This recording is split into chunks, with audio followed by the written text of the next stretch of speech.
Welcome to The Informant, the podcast that talks about anything and everything. We cover from sports, religion, politics, social, you name it. I'm your host as ever, Doc McLeod. So without any further ado, let's delve right into it.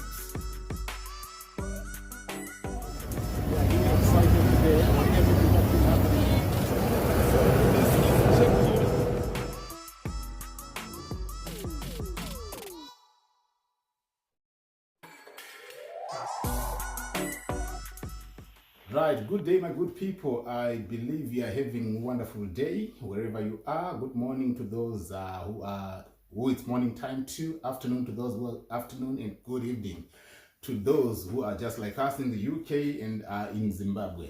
It's night time to us, right? I just thought let me bring this one out to you.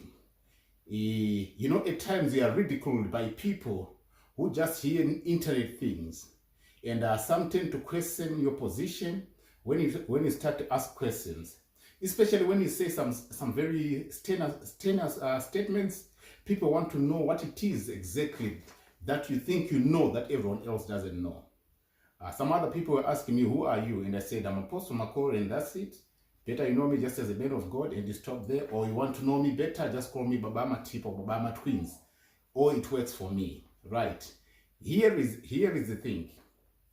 Yesterday, I mentioned to you that I am the one who went and pleaded to negotiate the release of Wiwa Job Sikala.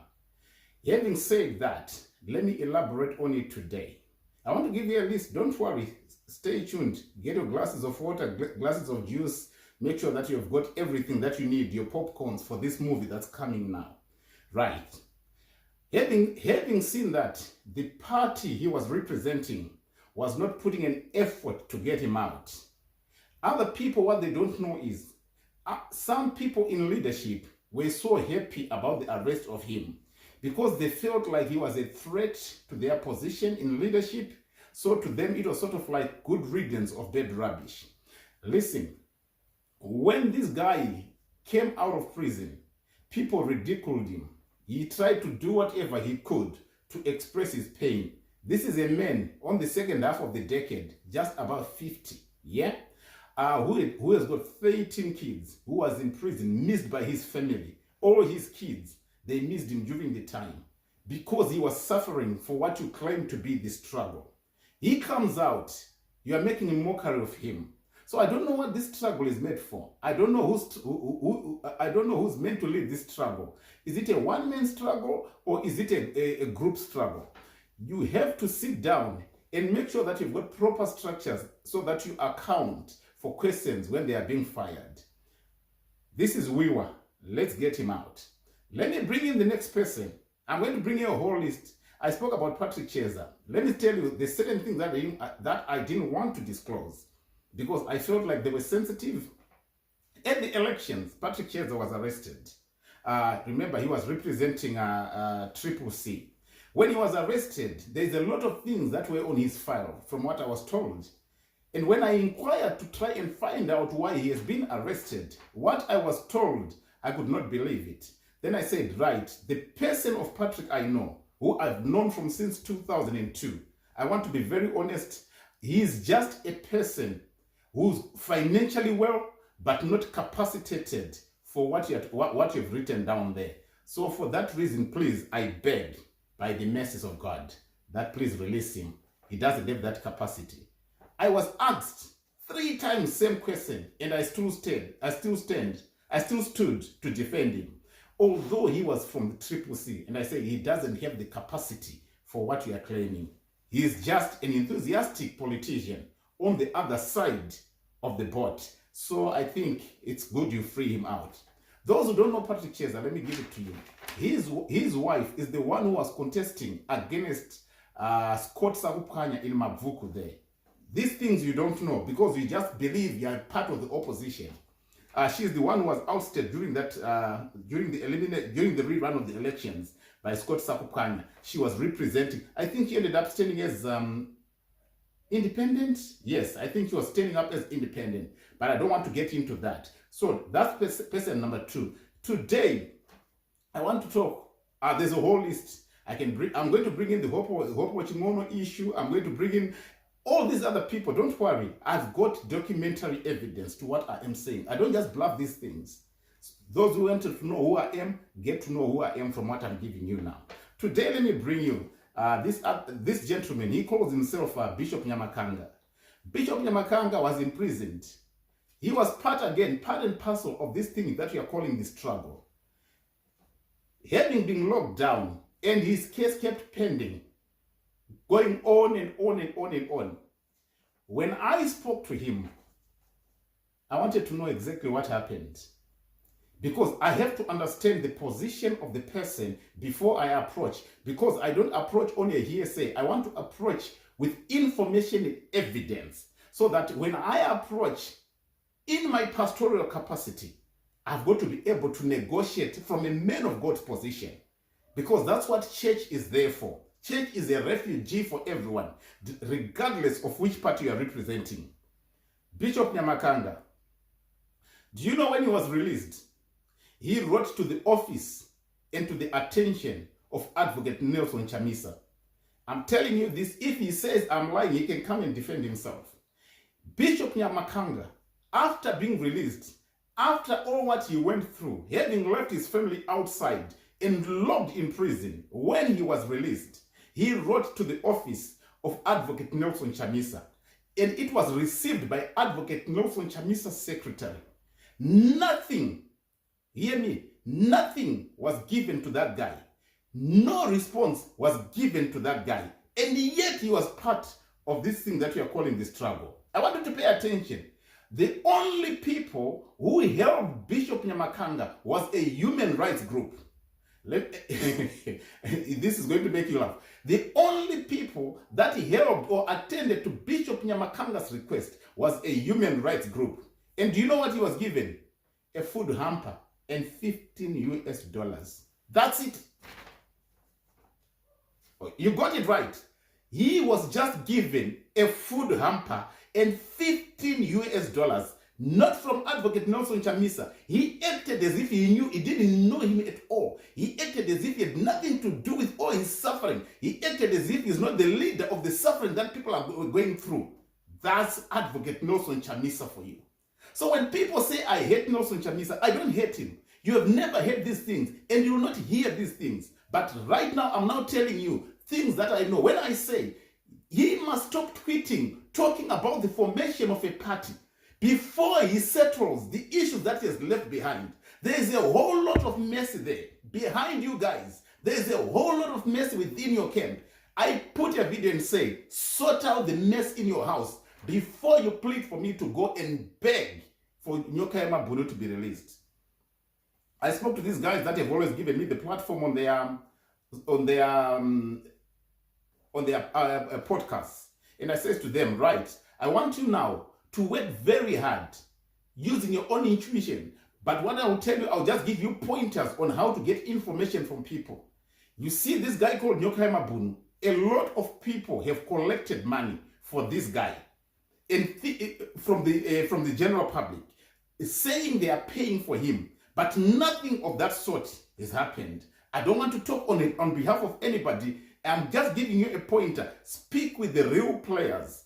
And they then called again, something like that. The lawyer for Nyokayama Bunu, as I promised in the not this previous one, I think about last week, when I promised that everything pertaining the money is collected has got to be sent clear. And I started to clear for you the guy of Pardon Gambako. And I say, this guy, he's part of you, but you're just making him to suffer. Yeah, you're actually threatening others, people coming out with guns, loading bullets, and I condemned all that. Because once information is relayed, you endanger a person's life. At that point in time, before it happened, Pardon Gambaka can come and testify. I told him I saw people planning, not the government, people planning to take you off. There's a time I use my spirituality to guide and speak to somebody. Then there's a time I use facts and points to tell somebody what's coming. Listen, on that one I told him, Pardon can come and testify on this. I said, be careful. There's people planning to down you down. Before you know it, 2-3 days down the line, the gun issue came. he just went quiet about it. He could not believe it. Because when you are talking, there's certain things that you don't see, because you're just waiting for some other platforms that want to share and condemn every person who comes to try and give you information. This is heads up. So Bishop Nyamaka, after all his suffering, he just got $15 and a food hamper. And obviously, a food hamper in Zimbabwe. I said, a food hamper in Zimbabwe. It's not going to be a lot. It's not going to be a lot. This is a man who had been in prison for quite some time, and his case pending. And I told him, you know what? Let me speak to one or two people. I believe God will intervene. I spoke to him. Just about 2-3 days after speaking to him, he was in court. When the case closed, no charges. He was just cleared, just like that. It's all because when church intervenes, it steps on a neutral ground to make sure that things are addressed the proper way. Maybe you're looking for a pastor with a big tummy and a bald head. Listen, God uses different people in different times and different seasons. At this point in time, I believe God asked me to step in so that I vindicate people from what they are going through. He has become an enemy for all those people that call about the movement, or all those people that follow Advocate No Chamisa. The animosity that's being thrown to him is not justified. The guy was working hand in glove with that person of Nelson Chamisa. All of a sudden, he shoves him out, and people are ridiculing him. He is trying to implement what he thought could be the position or the power position for the opposition to challenge the sitting government. But the minute Honorable Nelson Chamisa sees somebody with potential of leadership or popularity, he wants to make sure that that person is gotten rid of totally. So when you start to ridicule people like Hopo Chingono, it's to his joy. That's not how it works. This is politics. Whether those people you call them part of infiltration or not, it's none of my business. But in politics, there is infiltration. Let me take you to the ZANU-PF side. Right now, I told you the M31 was downed because of infiltration. Even the sitting president himself, he had to make some people to be recalled, put out of party positions, all because he was also fighting infiltration. So there was infiltration in the current government, there was infiltration in the M31, there was infiltration in the CCC, there was infiltration in the MDC. Infiltration is part and parcel of politics. Check what's happening in Israel there. There was infiltration. Infiltration is everywhere. It's part and parcel of politics. But it doesn't mean to say you've got to eliminate every person. Right now, if a new party is to be formed, these are the questions that you need to ask before anything is approved. Because don't try and ignore the path that other people have walked. Always ask for people who has got the t-shirt and show you that I've run the race. I got this t-shirt. I've been part and parcel of this game. And I know exactly what happened. How I was gotten rid of, yet I was genuine in my cause. Number one. Question number one that you should ask Advocate Nelson Chamisa if he's to come back into politics. Not just give people a hint or make people to be hyped. The time for hyping people is gone. Reason I'm saying that, after all the people are being made to go through all these sufferings, he's not doing nothing. We as the church, we are stepping in. We seem to be the ones who are fighting now for the people. And the person that people are trolling and tracking is just sitting, making sure that a path is cleared for him just to be at the top. This is not going to happen this time. Questions has to be asked and answers have to be provided. Critical questions are requiring critical answers. Question number one, what happened with our leadership, which was the CCC leadership? Because with the Monzora part, you can say whatever you say. If you want, you can start from the Monzora time. Don't see Monzora as a total lunatic. Don't see him as a traitor. You've got to try and ask what actually happened for them to get to where they got to, right? With every stage, there's always steps that were taken. So what happened, number one, to the MDC for him to lose it? Number two, what happened then, again, if he believed that there was a problem with the losing of the MDC? He himself is the founder who formed the CCC. What then happened to him losing the CCC? Let's say he's saying, MDC, I adopted it. It wasn't my baby. Okay, thank you, Mr. Advocate No Chamisa. What about the Triple C? It's your baby. You are the one who birthed it. You are the one we saw carrying the pregnancy and birthing it right in front of everyone. So what happened for you to lose it again? Who was Shabangu? What happened? What gave Shabangu all those powers? How come there's nobody to fight Shabangu except you? How come you did not answer him when he called you for a face-to-face approach, discussion? You went quiet about it. You cannot continue to keep quiet when things are happening. It means to say there's something that you are hiding and you are not telling the people, which we are now going to bring out so that people are saved from unnecessary pain. When I talk about the previous leadership, I'm talking about people like Advocate Tendai. I'm talking about Madam Kupe. I'm talking about Wiwa Job Sikala. There's quite a number of people. Even Monzori, you've got to try and ask what happened with those guys. That was your leadership. Now rumors has it that Fadzai Mahere, Ostalos, and the gang are not part and parcel of your new look setup leadership. What have they done? This is the young Ostalos who came here, who came on social media, explaining to everyone on the program in conversation with Trevor, telling people how much he has suffered, how much he was tortured. All these things are just happening, and you are not speaking on behalf of any of those things, any of those people. You are trying to get rid of everyone so that you remain by yourself. This time, before you form your party, it is now a plea and a pledge from us, the church, to say, please address the previous issues before you call people into another level of troubles again. Question number 2, Blue Movement. Was it your baby, Advocate Nelson Chamisa, or it was the baby of people who felt that you were suffocating the struggle by refusing to come and face the mass? Because you were supposed to have come and spoke to the people regarding the challenge that you were going through, but you decided to keep quiet. So, formation of the Blue Party, was it your baby, Advocate Nelson Chamisa? Or was it a baby from the rebellious people of Ostalos who felt the struggle is being suffocated, the struggle is being killed by your quietness? These answers are needed not by us, but by your supporters who are not having the guts or the platforms to talk about it. Question number 3, why are you refusing to do a round table with other fallen leaders of your previous parties? People like Tendai Biti, they have called for a round table. People like Madam Kupe, they have called for a round table. People like Monzoro, they have called for a round table. Everyone else is agreeing. The Wiwas, everyone else is agreeing for a round table, and you are the only one who's refusing. Why? Why?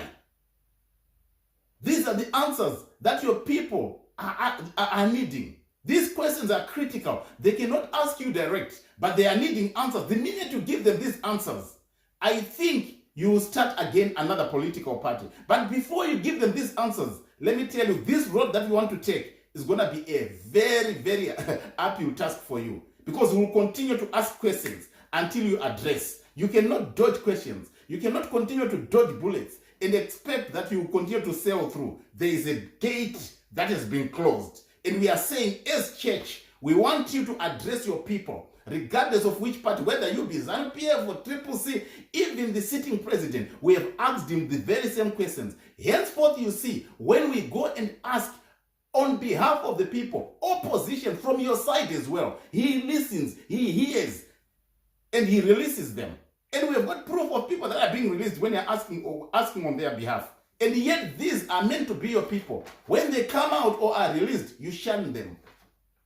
How many years did Hopo spend in prison? He was almost rotting in there. Right now he's being ridiculed by people that are human worshipping you. It's not supposed to be. Something has to come to an end. An issue has to be addressed. Question number 4. What do you intend to bring different this time that will unlock the systems? I have on many occasions written on my accounts. What has Nelson Chamisa done to unlock the systems for people to believe that is the next person to take us forward. What have you done to unlock the systems? Because during the campaign days, you used to say, yellow iriko kwese, kuma soja, yellow, kuma war veterans, yellow, kuma prisons, yellow, kuma courts, yellow. And people were going, yeah. Elections happened. Rigged or not rigged. Yeah? You could not unlock it. And you didn't see any support for you from anywhere. So where was yellow? Is this a money game or is this political game? If it's a money game to enrich your pocket, then not this time around. Until these things are addressed and you save people unnecessary pain, then you can continue to go and fight ZANU-PF as much as you want. We love you when you're fighting. We love you both when you're fighting. You entertain us. Why did you say things that people want to hear? You are not acting in according to what you are saying. This is where we are having a challenge. And when your people are locked up, you are not following up to have them unlocked. But we are the ones who are doing the dirty work to get these people out. And we are saying enough is enough as church. Number 5, Comrade Geza started a move that adopted all the orphans that you have left, which he called the struggle. And people resonated with what he was saying. But now, if that was your wish as well, and your will, to have the people in the struggle, why didn't you grab the opportunity and jump in to join forces with Comrade Blessed Geza? If that's your intention and your wish for people to stand up with a struggle and say you now want to fight ZANU-PF to oust the sitting president, why didn't you take the opportunity to jump on board? Because you know you have got the people behind you. And these people have come not with popularity, but with power. Why did you not jump in? Regardless, you didn't need them to invite you. You could even have offered and then bargained a position in that struggle. Then that will show us that you are genuine and you are for the people in what you are doing. You did not jump. You could have negotiated for your bargain in that struggle.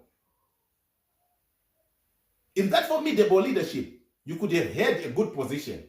If I want to be very honest, the struggle that Blessed Geza had started with the hidden backing of the vice president, retired General Constantine Gouveia Chiwenga, if you had jumped in, it could have made a bigger, louder noise because you have the people behind you. You've got masses. But these people have power, which you don't have.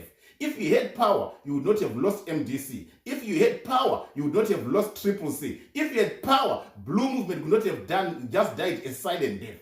The next one, the white or black color that you are going to implement, will not stand because you don't have power. But these people had put on the table power for you, and you know that what you have is popularity. Why didn't you jump board to join hands with the very same people? If that's your wish, to say we want a struggle to fight for people to out. Right now you are tweeting, oh, you have stolen everything. Stop that. Those tweets, you don't want to see them. Stop that. I'm speaking on behalf of the people and I'm speaking on behalf of the church. We don't want to see those tweets and we are not going to keep quiet about it. It's going to be an uphill struggle for you if we don't speak about it because you are causing pain to a lot of people by pretending to give them false hope. This should stop. Number 6. 2019, you were invited for Poland and you pompously refused and called the attendees losers. Yet, what is it and where have you taken people if you were not a loser in that game? Don't you think it was wise as advised before? Don't you think it was wise had you jumped on board and sat on that Poland and discussed with the sitting president and bargained your corner? I believe this is the time you should have negotiated for the implementation of the original constitution of Zimbabwe, which would have given you power as the prime minister and you let the president sit as the sitting president. But you did not, because everything else, you were not doing it for the people. Had you done that, the people would have benefited. You cannot be pompous. Look at the late Morgan Tsvangirai.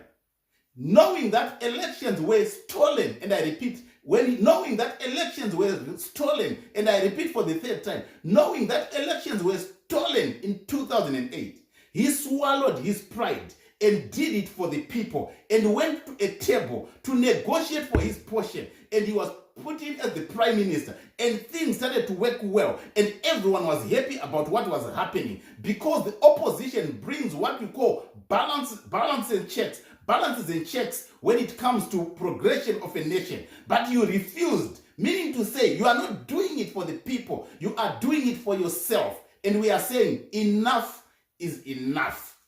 Question number 7. What percentage of accountability do you take for the struggles of the people due to the promises you are failing to deliver through the ballot? And why now are you saying you want to form another political party? Yet on 2 occasions, you have failed to deliver people through the ballot. 2018, you failed to. 2023, you failed to. I don't want to hear an answer telling me that all the elections were stolen. You knew definitely that you are going in against ZANU-PF, who are the masters of trickery, and they have been there for years, and they are still going to be there if you are not careful for years. Why? Because they are masters when it comes to these games. You taking people to the elections, why didn't you boycott the elections? Morgan Tsangirai the late boycotted the 2013 elections, meaning to say he was doing it for the people, but you decided to go into the elections. In 2018, you decided to go into the elections. In 2023, without implementation of the reforms that you have always been claiming. Why? Because you knew definitely you are going to be the beneficiary of the donations that will come from abroad, of the donations that will come from the business people around you, of the donations of people who are looking to bargain positions when you are in power. This is where the problem is, and this is where the suffering of the masses is emanating from. And we are saying enough is enough. I'm not saying this to be popular with anyone. Your people can barricade me, your people can say whatever they want to say, but truth be said, I am telling you the truth. And sitting where you are, you know that these questions you don't have answers for. So don't talk about another political party. Question number 8. I have victims. Job Sikala, he was in prison. Bishop Nyamaka, he was in prison. Wopolo Chingono, he was in prison. Ostalos was taken to the ZANU-PF headquarters. He can tell you that where he went is what they call a dungeon. In there, you go in with the trousers. Before they start to work you, they reduce the trousers to a 3/4 trousers so that your nyash is out, and they work you very hard. It's a dungeon. He went in there. He suffered. Right now, rumors has it you don't have him in your next plans of the next party that you want to form. All these people have suffered, and you are just eliminating them like useless people. It cannot continue to be like that. The people like Mazibaba Shandugo, that guy was beaten very hard. The video, I remember I was shown. I remember I was shown the video, and I said, "This is not good. This is just not good." Right now, at some point, his house was burnt. People are busy funding, yet you personally, you've got money in your pocket, and business people around you, busy hosting you to a lavish lifestyle, yet people are suffering. Enough is enough, I should say this. Something needs to be addressed. I'm not saying this to diss you. I respect you as an advocate. I respect you as a man of God. I respect you as a former leader of opposition. But at this point in time, I don't want to say you have failed, but I want to say you have got to go and address the questions that I've posed on behalf of the people. It's your people's benefit, not me. It's your people's benefit. It's your people to benefit from these answers. If you don't provide for these answers, don't even come anyway to try and campaign. You are making some of our relatives to suffer who are trying to follow your path, thinking that it's the path of hope. There's no hope there, because unless you explain answers that are needed, which are critical, then you can start to talk about a political party. Thank you very much. These questions are for you. Everything else, I don't have anything to explain. What I know about, it is stated that the definition of insanity is doing the same thing over and over and over again, wishing, praying, and hoping for a different outcome. In order for you to receive change, you have to change. Number one, as the supporter of the opposition of ZANU-PF. Number two, as a leader of the opposition of ZANU-PF. Because the suffering that people are seeing ZANU-PF is bringing in. Yes, let me tell you, people can talk about the looting of ZANU-PF. It's because there's no opposition to do the checks and balances. So obvious, the ground is open for them to do whatever they want. Any party will do that. A party without opposition. We are running a straight-jacket government here, and there's no opposition to do the checks and balances. And you are sitting there. You just went into a sabbatical leave, and you never address the people. All of a sudden, you are feeling right. The Chza movement has failed. Right. So I think people like me. Let me see how much they like me. And they start throwing tweets. That one should stop. People are not babies anymore. People are needing answers. People are demanding answers. Anything that you'll do, the church will not stand with you. Go wherever you go, but the church will not stand with you. Go wherever you go. I wish one day these things fall on your side. The good thing is you're a smooth-faced guy. You are away from people. You don't want to be beaten by the ZANU-PF, but you are pushing people to be beaten by ZANU-PF. ZANU-PF will beat people for real. I don't mince my words. ZANU-PF will beat people inside out. And you are there sitting comfortably, not wanting to be involved in anything, in anything with violence, and you want power from the system that's well crushed together. It's not a job to fight ZANU-PF. So don't try and deceive people here trying to come and try and start another new party. People are not interested. The church is not happy. The church is not happy. We cannot continue to go. We have been there for your people now. Ask the Bishop Nyamakangas. Listen, Bishop Nyamakanga. Don't worry. I'll call you. Give me 72 hours. Let me speak to one or two people. Let me hear how I'm going to be advised. I heard it. I told him, right, listen, just go. Case is going to be over. He goes. He comes with the testimony. He's out. That's what we want. But not for people to continuously go in and come out. Yet we know the person who's causing everything is Advocate No Chamisa. If you want to be for the people and stand with the people, no matter what people say, you hate us.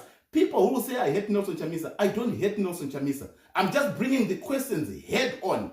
Listen, reason I'm bringing the questions head on, we are the ones who are kneeling down, begging these people to make sure that the people are released. If I hate Nelson Chamisa or if I hate opposition, I have a good question for you. Who does Wiwa belong to? Job Sikala, was he a ZANU-PF person or opposition? He was opposition. So if I hate opposition, why would I go and plead for Wiwa, for Job Sikala, if I hate opposition? Listen, the Bishop Nyamakangas, were they ZANU-PF? They are not ZANU-PF. But we went there begging. For who? Is this ZANU-PF? This is not. Opposition, yes. But still we beg them. So don't tell me that I hate opposition. But I hate people who want to use other people. That's what I don't like. As church, we don't like that. And we cannot continue to go through the same circle of ignorance. Things have to be put right. Critical answers are requested from the critical questions that I have forwarded here. If that is not addressed, don't accept formation of another party. People would rather have people suffer under ZANU-PF than have people having false hopes. Before you know it, they are thrown down and somebody ignores them as if they are a bag of. We cannot do that. Enough is enough, and an end has to be called to this. Thank you very much. I'm out.